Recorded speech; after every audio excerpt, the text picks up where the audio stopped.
അതിനെ കഴിഞ്ഞ ദിവസം മുഖ്യമന്ത്രി പിണറായി വിജയൻ സ്റ്റേജിന് തീയിട്ടുകൊണ്ട് നടത്തിയൊരു പ്രസംഗമുണ്ട്. കോൺഗ്രസിലെ മുഖ്യമന്ത്രി സ്ഥാനത്തേക്കുള്ള ഒരു പോര് കുറച്ചു മാസങ്ങളായി നമ്മൾ കാണുന്നുണ്ട്. അപ്പൊ അതുമായി ബന്ധപ്പെട്ട് നോർക്ക സംഘടിപ്പിച്ച രവിപിള്ളയെ ആദരിക്കുന്ന ഒരു പരിപാടിയിൽ അവിടെ സ്വാഗത പ്രാസംഗികനായ ഡോക്ടർ ജി രാജ്മോഹൻ ഒരു പ്രസ്താവന പറഞ്ഞു. രമേശ് ചെന്നിത്തല മുഖ്യമന്ത്രിയാകട്ടെ, അദ്ദേഹം വളരെ സ്നേഹവും അല്ലെങ്കിൽ നല്ല രീതിയിൽ പെരുമാറുന്ന ഒരു മനുഷ്യനാണ് എന്നൊക്കെ പറഞ്ഞുകൊണ്ട് ഒരു പ്രസ്താവന അവിടെ പറയുന്നുണ്ട്. ചോദിക്കുന്നുണ്ട് വി ഡി സതീശൻ ഇവിടെ ഉണ്ടോ എന്നും അദ്ദേഹം തന്നെ ചോദിച്ചു വെക്കുന്നുണ്ട്.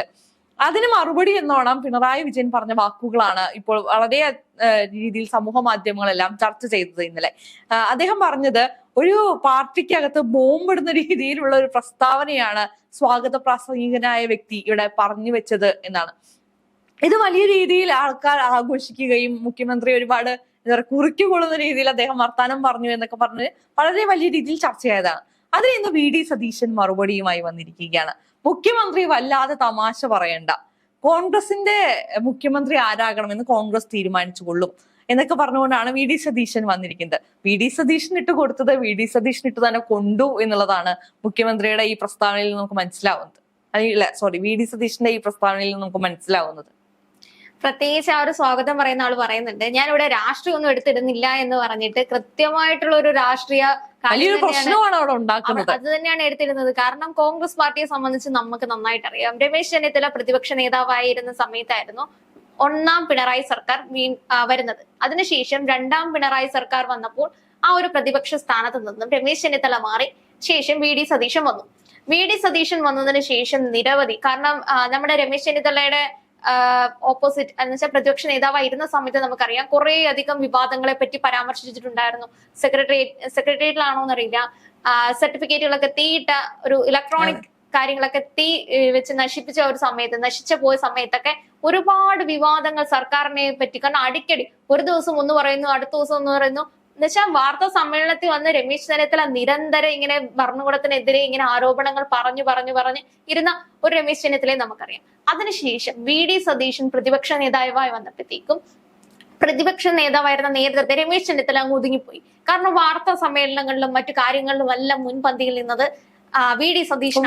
അദ്ദേഹം പ്രതിപക്ഷ നേതാവായി കഴിഞ്ഞാൽ പിന്നെ വി ഡി സതീശനാണ് അത് നയിക്കേണ്ടത് എന്നുള്ളതാണ്. ബാക്കിയുള്ള എല്ലാ കാര്യങ്ങൾക്കും, കാരണം ഒരു തിരഞ്ഞെടുപ്പ് വരികയാണെങ്കിൽ കൂടി എല്ലാത്തിനും മുന്നിൽ നിന്ന് എല്ലാവരെയും നയിച്ച ഒരു നായകനായിട്ട് വി ഡി സതീശൻ മാറുന്നു. സ്വാഭാവികമായും അടുത്ത ഒരു തെരഞ്ഞെടുപ്പ് വരുമ്പോഴത്തേക്കും ഒരു തർക്കം ഉണ്ടാവും. കാരണം കോൺഗ്രസ് പാർട്ടിയെ പറ്റി നമുക്കറിയാം, ജനാധിപത്യ പാർട്ടിയാണ്. അതിനകത്തിൽ എല്ലാവർക്കും അഭിപ്രായം പറയാനുള്ള അവസരമുണ്ട്. അതുകൊണ്ട് തന്നെ നിരവധി ഗ്രൂപ്പുകളുണ്ട്. ഒരു വിഭാഗം സ്വാഭാവികമായും വി ഡി സതീശനെ സപ്പോർട്ട് ചെയ്യും, ബാക്കിയുള്ള വിഭാഗം നമ്മുടെ രമേശ് ചെന്നിത്തലയെ സപ്പോർട്ട് ചെയ്യും. കാരണം വി ഡി സതീശന്റെ പല കാര്യങ്ങളും അല്ലെങ്കിൽ പല രീതികളും ഇഷ്ടപ്പെടാത്ത ആൾക്കാർ കോൺഗ്രസിലുണ്ട്. അതേപോലെ രമേശ് ചെന്നിത്തലയെക്കാട്ടിലും വി ഡി സതീശനാണ് മുന്നിൽ നിൽക്കേണ്ടത്, അല്ലെങ്കിൽ അതാണ് പാർട്ടിയെ നയിക്കേണ്ടത് എന്നൊരു രീതി അല്ലെങ്കിൽ എന്നൊരു ചിന്തയുള്ളവരും നമ്മുടെ കോൺഗ്രസ് പാർട്ടിയിലുണ്ട്. അപ്പൊ സ്വാഭാവികമായി ഇത് നമ്മുടെ കോൺഗ്രസ് പാർട്ടിക്ക് ഒരു ബോംബിടുന്ന രീതിയിലുള്ള പ്രസ്താവന തന്നെയാണ്. ഞാൻ ചോദിക്കുന്നത്, ഇവിടെ കോൺഗ്രസ് പാർട്ടിയിലുള്ള പ്രശ്നങ്ങൾ ഉണ്ടാക്കിയത് മുഖ്യമന്ത്രിയാണോ അതോ സ്വാഗതം പറഞ്ഞ രാജ്മോഹനാണോ എന്നുള്ളതാണ്. കാരണം മുഖ്യമന്ത്രി ഇവിടെ ഇത്രയും പ്രശ്നങ്ങളുണ്ട് കോൺഗ്രസ് പാർട്ടിക്കുള്ളിൽ എന്ന് പറഞ്ഞിട്ടില്ല. രാജ്മോഹനാണ് പറയുന്നത്. രമേശ് ചെന്നിത്തല ആകട്ടെ, ഒരു പക്ഷേ മുഖ്യമന്ത്രി അതിനെ ഒരു തമാശ എന്ന് വെച്ചാൽ മുഖ്യമന്ത്രി അത് എടുത്തു പറഞ്ഞില്ലായിരുന്നെങ്കിൽ ഒരു ചിലപ്പോൾ കോൺഗ്രസ് പാർട്ടിയിൽ നിന്നുള്ള വി ഡി സതീശൻ വന്നതിനെ പ്രതികരിക്കില്ലായിരുന്നു. കാരണം അങ്ങനെ നമുക്ക് പറയാൻ സാധിക്കില്ല. കാരണം ഇപ്പൊ കഴിഞ്ഞ കുറച്ച് ദിവസങ്ങളായി അല്ലെങ്കിൽ കഴിഞ്ഞ കുറച്ച് മാസങ്ങളായി കോൺഗ്രസ് പാർട്ടിയിൽ നടക്കുന്നതല്ല. നമുക്കറിയാം, ആതിര നേരത്തെ പറഞ്ഞതുപോലെ തന്നെ രമേശ് ചെന്നിത്തല പ്രതിപക്ഷ നേതാവായിരുന്ന സമയത്ത് ഒരുപാട് വിഷയങ്ങൾ അദ്ദേഹം മുന്നോട്ട് വെച്ചെങ്കിലും അത് വേണ്ട രീതിയിൽ പുറത്തു കൊണ്ടുവരാൻ സഹായിക്കാത്ത കോൺഗ്രസ് പ്രവർത്തകരെ നമ്മൾ ആ ഇടയ്ക്ക് കാണുകയുണ്ടായി. ദിവസവും ഓരോ റിപ്പോർട്ടുകൾ എന്ന് വെച്ചാൽ നമ്മൾ കണ്ടതാണ്. ഒരു ദിവസം ഒരു വാർത്താ സമ്മേളനം വന്ന് ഒരുപാട് വിഷയങ്ങളെ പറ്റി പറയുന്നു, അതിനുശേഷം അടുത്തത് നിരവധി വാർത്താ. അതെ, അത് കൃത്യമായി പക്ഷെ അത് ടേക്ക് ഓവർ ചെയ്യാൻ കോൺഗ്രസിന് സാധിച്ചില്ല. അതിനുശേഷമാണ് വി ഡി സതീശൻ വരുന്നത്. പിന്നെ വി ഡി സതീശന്റെ കാലത്ത് രമേശ് ചെന്നിത്തല കുറച്ച് ഒതുങ്ങിപ്പോയി എന്നുള്ളതാണ്. പക്ഷെ കഴിഞ്ഞ കുറച്ച് മാസങ്ങളായി പൂർവാധികം ശക്തിയോടെയാണ് രമേശ് ചെന്നിത്തല പൊതുവേദികളിലേക്ക് എത്തുന്നത്. നമ്മൾ കണ്ടു, NSSന്റെ പരിപാടിയിൽ പങ്കെടുക്കുന്ന രമേശ് ചെന്നിത്തലയെ നമ്മൾ കണ്ടു, ശിവഗിരിയിലെ പരിപാടിയിൽ പങ്കെടുക്കുന്ന രമേശ് ചെന്നിത്തലയെ കണ്ടു, ലീഗുമായി ബന്ധപ്പെട്ട പരിപാടികളിൽ പങ്കെടുക്കുന്ന രമേശ് ചെന്നിത്തലയെ കണ്ടു. ഇവരെല്ലാവരും ഒരേ സ്വരത്തിൽ രമേശ് ചെന്നിത്തലയെ പുകഴ്ത്തി പറയുന്നത് നമ്മൾ കേട്ടു. ആ സമയത്ത് ഒബ്വിയസ്ലി വി ഡി സതീശന്റെ ഉള്ളിലേക്ക് ഒരു ഭയം തട്ടാനുള്ള സാധ്യതകൾ ഏറെയാണ്.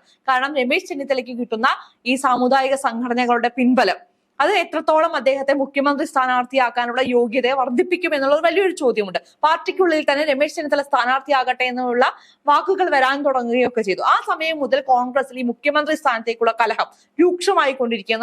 നമ്മുടെ MV ഗോവിന്ദ മാസ്റ്റർ ഒരു പ്രസ് മീറ്റിൽ പറയുകയുണ്ടായില്ല 5 മുഖ്യമന്ത്രി സ്ഥാനാർത്ഥികളാണ് കോൺഗ്രസിന് ഉണ്ടാവുക എന്ന് പറയുക. പക്ഷെ അത്തരത്തിലൊരു സാഹചര്യം ഈ കോൺഗ്രസ് പാർട്ടിക്കുള്ളിൽ ഉണ്ട് എന്നുള്ളതാണ്. ആ സമയത്താണ് മുഖ്യമന്ത്രി പിണറായി വിജയനെ സ്റ്റേജിൽ ഇരുത്തിക്കൊണ്ടാണ് ഈ സ്വാഗത പ്രസംഗം പറഞ്ഞ വ്യക്തി പറയുന്നത് അടുത്ത മുഖ്യമന്ത്രി സ്ഥാനാർത്ഥി രമേശ് ചെന്നിത്തലയാകുക. ആ ധൈര്യം ഞാൻ ചാൾസ് സ്വരാജിൽ പോലും കാണുന്നില്ല എന്നുള്ളതാണ്. മുസ്ലിം മുഖ്യമന്ത്രി അവിടെ ഇരിക്കുകയാണ്. അപ്പോഴാണ് അദ്ദേഹം ഇത്തരത്തിലുള്ള പ്രസ്താവന നടത്തുന്നത്. പേഴ്സണൽ ആയിട്ടുള്ള അഭിപ്രായമായിരിക്കാം അടുത്തത് ഇനി ഒരു കോൺഗ്രസ് പാർട്ടി നയിക്കട്ടെ അല്ലെങ്കിൽ അടുത്തതായിട്ട് നമ്മുടെ പക്ഷെ അതൊരിക്കലും ഒരു മുഖ്യമന്ത്രി സ്റ്റേജിൽ ഇരുത്തിക്കൊണ്ട് പറയുന്നതിനോട് എനിക്ക് യോജിക്കാൻ സാധിക്കില്ല. ഡിഫെൻഡ് ചെയ്യുകയില്ല. അതാണ് പൊതുവെ പിണറായി വിജയൻ എന്ന് പറയുന്ന കേരളത്തിലെ മുഖ്യമന്ത്രിയുടെ ഒരു സ്വഭാവം നമുക്കറിയാം. പെട്ടെന്ന് ഒരു കലിപ്പ് മൂഡിലുള്ള ഒരു വ്യക്തിയാണ് അദ്ദേഹം എന്നാണ് പറയപ്പെടുന്നത്. അദ്ദേഹം എന്തിനു വേണമെങ്കിലും ദേഷ്യപ്പെടുന്ന ഒരു സാഹചര്യങ്ങളുണ്ട്. പക്ഷെ ഇത് വളരെ നർമ്മം കലർത്തിക്കൊണ്ടാണ് കലഹിക്കുന്ന നമ്മൾ കണ്ടതാണ്. അതുകൊണ്ട് തന്നെ പക്ഷെ അദ്ദേഹം വളരെ സിമ്പിളായി അല്ലെങ്കിൽ വളരെ തമാശ കലർത്തിക്കൊണ്ട് ഒരു പ്രസ്താവന വെക്കുന്നു. അത് പക്ഷെ വി.ഡി. സതീശൻ സാറിന് ഇഷ്ടപ്പെട്ടില്ല എന്നുള്ളതാണ്. പക്ഷെ ഇവിടെ കാണേണ്ട വേറൊരു കാര്യമുണ്ട്. അത് ശരിക്കും കുറിക്കൊള്ളുന്ന ഒരു വർത്തമാനം. തീർച്ചയായിട്ടും കൊള്ളേണ്ടവർക്ക് കൊള്ളേണ്ട രീതിയിൽ തന്നെയാണ്. മുഖ്യമന്ത്രിയുടെ വാക്കുകൾ നമ്മൾ ശ്രദ്ധിച്ചു കഴിഞ്ഞാൽ അദ്ദേഹം എപ്പോഴും കൃത്യമായി ഷാർപ്പ് ഷൂട്ടർ എന്നൊക്കെ പറഞ്ഞ കൃത്യമായി വർത്തമാനം പറയുന്ന ഒരാളാണ്. തന്നെ ഉണ്ട്. കാരണം കോൺഗ്രസ് പാർട്ടിക്ക് കൃത്യമായ ഒരു മുഖ്യമന്ത്രി ഇല്ല. നമ്മുടെ ആഗ്രഹം ഒരു വിഭാഗം പറയുന്നു. ഇപ്പൊ താങ്കൾ സ്വാഗതം പറഞ്ഞ ആൾക്ക് ആഗ്രഹം രമേശ് ചെന്നിത്തല ആണെങ്കിലും അദ്ദേഹം തന്നെ പറയുന്നുണ്ട് വി.ഡി. സതീശൻ ഈ വേദിയിൽ ഇല്ലല്ലോ അല്ലേന്ന്. അപ്പൊ 2 മുഖ്യമന്ത്രിക്കുള്ള സ്ഥാനമുണ്ട്. 2 കൂടുതൽ. ഇപ്പൊ കെ.സി. വേണുഗോപാൽ മുഖ്യമന്ത്രിയായി വരണമെന്ന് ആഗ്രഹിക്കുന്ന ഒരു വിഭാഗം ഉണ്ട് എന്നും പറയുന്നുണ്ട്. ഇപ്പൊ കഴിഞ്ഞ ദിവസം നമ്മൾ കണ്ടതാണ് സാദിഖ് അലി തങ്ങൾ ഒരു പ്രസംഗത്തിൽ പറയുന്നുണ്ടായിരുന്നു കോൺഗ്രസിന് അല്ലെങ്കിൽ UDF-ന്റെ മുഖ്യമന്ത്രി സ്ഥാനാർത്ഥിയാകാൻ മുസ്ലിം ലീഗിന് അവസരം ലഭിക്കുകയാണെങ്കിൽ P.K. കുഞ്ഞാലിക്കുട്ടി അതിന് തയ്യാറാണ്, മുസ്ലിം ലീഗ് അതിന് തയ്യാറാണ്, മുഖ്യമന്ത്രി ആണെങ്കിലും ഉപമുഖ്യമന്ത്രി സ്ഥാനാർത്ഥിക്കാണെങ്കിലും കോൺഗ്രസ് സമ്മതിക്കുകയാണെങ്കിൽ അവരുടെ ഒരു പിൻബലം ഉണ്ടെങ്കിൽ മുസ്ലിം ലീഗ് അത് ചെയ്യുമെന്ന് പറയുകയുണ്ടായി. അതൊരു കൃത്യമായ ഒരു മുഖ്യമന്ത്രി സ്ഥാനം അല്ലെങ്കിൽ ഉപമുഖ്യമന്ത്രി സ്ഥാനം മുസ്ലിം ലീഗ് ആഗ്രഹിക്കുന്നു എന്നുള്ള വളരെ വ്യക്തമായി തന്നെ പറഞ്ഞതാണ് അദ്ദേഹം. പക്ഷേ വി.ഡി. സതീശൻ അതിന് കൊടുത്ത മറുപടി എന്താണ്? സാദിഖ് അലി തങ്ങൾ തമാശ പറഞ്ഞതാണ്. എനിക്ക് തോന്നുന്നു വി.ഡി. സതീശൻ ആര് മുഖ്യമന്ത്രി സ്ഥാനത്തെ കുറിച്ച് പറഞ്ഞാലും അത് തമാശയായിട്ടാണ് ഇപ്പോൾ തോന്നുന്നത്. കാരണം ഇവിടെയും ആ തമാശ പറയുന്നത്. ഇനി ആര് തമാശ പറയണമെങ്കിൽ വി.ഡി. സതീശന് സമ്മതം ചോദിക്കുന്ന ഒരു അവസ്ഥയിലേക്കാണ് എനിക്ക് തോന്നുന്നു ഈ കാര്യങ്ങളൊക്കെ പൊക്കോണ്ടിരിക്കുന്നത്. കാരണം അദ്ദേഹം വളരെയധികം എന്താ പറയാ കൺഫ്യൂസ്ഡ് ആണ് അല്ലെങ്കിൽ പെട്ടുപോയ ഒരു അവസ്ഥയിലാണ് വി.ഡി. സതീശൻ ഇരിക്കുന്നത്. കാരണം എല്ലാതും അദ്ദേഹത്തിന് എതിരായിക്കൊണ്ടിരിക്കുകയാണ്. ഇനി 1.5 വർഷ സമയം മാത്രമാണ് നിയമസഭാ തിരഞ്ഞെടുപ്പിലുള്ളത്. അത് മാത്രമല്ല നമ്മുടെ രമേശ് ചെന്നിത്തല നേരത്തെ പറഞ്ഞ പോലെ NSSന്റെയും ബാക്കി കരയോഗങ്ങളുടെയും എല്ലാം ഓരോ സമ്മേളനങ്ങൾ പങ്കെടുക്കും. നമ്മുടെ വി.ഡി. സതീശനോട് അഭിപ്രായം ചോദിക്കുന്നുണ്ട്. കണ്ടോ താങ്കളെ വിളിച്ചില്ലേ അങ്ങോട്ട്? ആ ഒരു രീതിയിലേക്ക് നമ്മുടെ പത്രപ്രവർത്തകരൊക്കെ ചോദിക്കുമ്പോൾ പറയുന്നുണ്ട് ഞാനും പങ്കെടുക്കുന്നുണ്ടല്ലോ. ഇപ്പൊ രമേശ് ചെന്നിത്തല പങ്കെടുക്കുന്നതിന് എന്താ പ്രശ്നം? ഞാനും പങ്കെടുക്കുന്നുണ്ടല്ലോ, ഞാനും പങ്കെടുത്തിരുന്നു, എന്നെ വിളിച്ചിരുന്നു, എനിക്ക് പോകാൻ സാധിച്ചില്ല, ഞാൻ മറ്റൊരിടത്ത് പങ്കെടുത്തു എന്ന രീതിയിൽ ഡിഫെൻഡ് ചെയ്യുന്നുണ്ട്. കാരണം തന്റെ പാർട്ടികളിലെ ഒരു പ്രശ്നം പക്ഷെ അത് പുറത്ത് കാണിക്കരുതെന്ന് വി.ഡി. സതീശൻ ശ്രമിക്കുന്നുണ്ടെങ്കിൽ ഇപ്പൊ ഇന്നലത്തെ മുഖ്യമന്ത്രിയുടെ പ്രസ്താവനയോട് അദ്ദേഹം പ്രതികരിക്കുമ്പോൾ അദ്ദേഹം പറഞ്ഞിട്ടുണ്ട് പണ്ട് ഇവിടെ V.S. അച്യുതാനന്ദനും പിണറായി വിജയനും തമ്മിലുണ്ടായിരുന്ന പ്രശ്നങ്ങളൊക്കെ ഇവിടെ എല്ലാവർക്കും ഓർമ്മയുണ്ട്, എന്നെ കൊണ്ട് തമാശ പറയിപ്പിക്കരുത്. അപ്പോൾ അത്തരത്തിലുള്ള പിണറായി സർക്കാർ കയറുന്ന സമയത്ത് ഏറ്റവും കൂടുതൽ വന്ന വാദമായിരുന്നു V.S. അച്യുതാനന്ദൻ മുഖ്യമന്ത്രി സ്ഥാനത്തേക്ക് വരണമെന്നുള്ളത്. അത് ഒരുപാട് ആൾക്കാർ ആഗ്രഹിച്ചു. ഞാൻ പറഞ്ഞു വരുന്നത് എന്താണെന്ന് വെച്ച് കഴിഞ്ഞാൽ ആ ഒരു പോയിന്റ് അദ്ദേഹം പറഞ്ഞു വെക്കുമ്പോൾ അന്ന് V.S. അച്യുതാനന്ദനെ കാണിച്ച് പിണറായി വിജയൻ ഭരണത്തിലേറിയ പോലെ അല്ലെങ്കിൽ ഇവർ തമ്മിലുണ്ടായിരുന്ന മുഖ്യമന്ത്രി സ്ഥാനത്തിന്റെ പ്രശ്നങ്ങൾ പോലെ ഇപ്പോൾ കോൺഗ്രസിൽ ഉണ്ട് എന്നുള്ളത് അദ്ദേഹം എന്താ പറയുക ഇൻഡയറക്ട്ലി പറഞ്ഞു വെക്കുകയാണ്. ആ പ്രശ്നം അതേപോലത്തെ പ്രശ്നങ്ങളാണ് കോൺഗ്രസിൽ ഇപ്പോൾ നടക്കുന്നത്. അത് അദ്ദേഹത്തിന്റെ പാർട്ടിയെ തന്നെ ചെറുതാക്കി കാണുന്ന രീതിയിലാണ് വർത്താനം പറയുന്നത്. മറ്റൊരു രീതിയിൽ കണ്ടുകൂടെ? കാരണം ഈ CPM അല്ലെങ്കിൽ നമ്മുടെ കമ്മ്യൂണിസ്റ്റ് പാർട്ടിയില് ഇത്തരം ഒരു പ്രശ്നം ഓൾറെഡി ഉണ്ടായിട്ടുണ്ട്. നമ്മൾ പറഞ്ഞ പോലെ 1ാം പിണറായി സർക്കാർ വരുന്ന സമയത്ത് പലരും ആഗ്രഹിച്ചൊരു കാര്യമാണ് V.S. അച്യുതാനന്ദൻ മുഖ്യമന്ത്രി നയിക്കണമെന്ന്. അപ്പോ പിണറായി വിജയൻ കയറി മുഖ്യമന്ത്രിയായി. പ്രായത്തിന്റെ പരിധികളിലൊക്കെ പറഞ്ഞുകൊണ്ടാണ് മുഖ്യമന്ത്രി ആയത്. അപ്പൊ ആ ഒരു രീതിയിൽ പറയുമ്പോൾ ഇവർക്ക് തങ്ങളെ വിമർശിക്കാൻ എന്താണ് അധികാരം, എന്താണ് യോഗ്യത എന്ന രീതിയിലല്ലേ ആ വി.ഡി. സതീശൻ ആ ഒരു പ്രസ്താവന? ഞാൻ ചോദിക്കുന്നത് അത്തരം പ്രശ്നങ്ങൾ തങ്ങളുടെ പാർട്ടിയിൽ പോലും ഉണ്ട് എന്നല്ലേ അദ്ദേഹം പറഞ്ഞു വെക്കുന്നത്? നമുക്കറിയാം നേരത്തെ തന്നെ കോൺഗ്രസ് ഒരു ജനാധിപത്യ പാർട്ടിയാണ്. അതിനകത്ത് നിരവധി ഗ്രൂപ്പുകളുണ്ട്.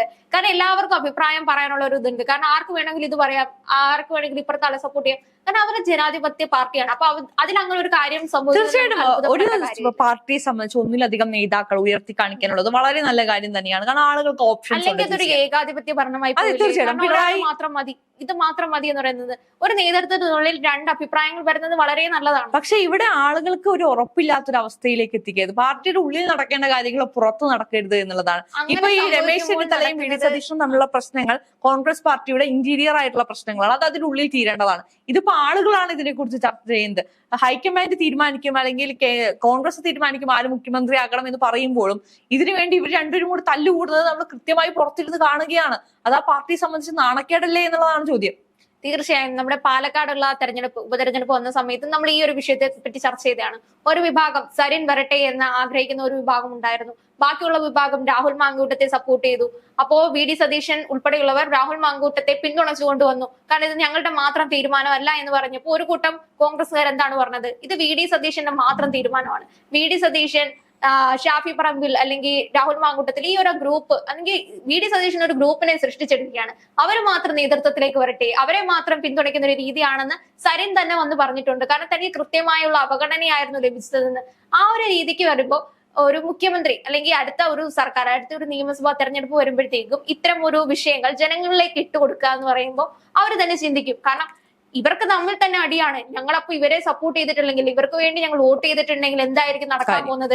അല്ലെങ്കിൽ ഇവർ ജയിച്ചിട്ടുണ്ടെങ്കിൽ വീണ്ടും കസേരയ്ക്ക് വേണ്ടി അടിയായിരിക്കുമല്ലോ. ആരായിരിക്കും മുഖ്യമന്ത്രി ആകാൻ പോകുന്നത്? എന്തായാലും കോൺഗ്രസിനുള്ള മുഖ്യമന്ത്രി പോലും ഇപ്പോഴൊന്നും അവസാനിക്കുമെന്ന് തോന്നില്ല. ഇനിയിപ്പോ തെരഞ്ഞെടുപ്പ് വരേണ്ടി വരുമായിരിക്കും എന്തായാലും. പക്ഷെ ഇത്തരത്തിലുള്ള പരസ്യ വിവാദങ്ങൾ നിർത്തേണ്ടതായിട്ടുണ്ട് എന്നുള്ളതാണ്.